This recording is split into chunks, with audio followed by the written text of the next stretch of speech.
আমার কি বিয়ে হবে না? কি রে মেয়ে, এখানে বসে কাঁদছিস কেন? কি হয়েছে তোর? বিয়ে করতে যাওয়ার সময় আমাদের গাড়ি অ্যাক্সিডেন্ট হয়ে গেল, আমরা সবাই মারা গেলাম। ও ভগবান, মেয়ে মরে এত কষ্ট। দাঁড়া তোর কাকুকে ডাকি, কোথায় গেলে? যাই। এই ছোট্ট ফুটফুটে মেয়েটা কে গো?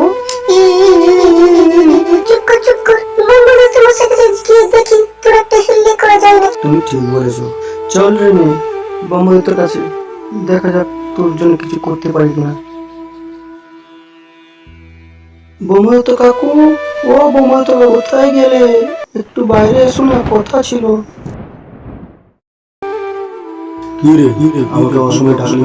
দেখো না কাকু, মেয়েটা বিয়ে করার জন্য আড়ি ধরে বসে আছে, একটা হিলে করে দাও না। দেখছো মেয়েটা বিয়ের জন্য নাচানাচি করছে। ঠিক আছে যাচ্ছি, দাঁড়া। আয় তো মাম তো। নাচানাচি বন্ধ করে এবার, চল জামাই এসে গেছে। নমস্কার কাকু, আমাকে ডাকলে কেন? এই মেয়েটাকে বিয়ে করে নেবে। ঠিক আছে কাকু। কি সুন্দর মেয়ে। সব সময় বেঁচে থাকতে একটা মেয়ে জুটলো না, মরে গিয়ে কাওয়া জুটলো। ঠিক আছে, আই লাভ ইউ সোনা। নমস্কার বন্ধুরা, আমাদের বিয়েতে তোমাদের সবাইকে নিমন্ত্রণ থাকলো, সবাই আসো কিন্তু।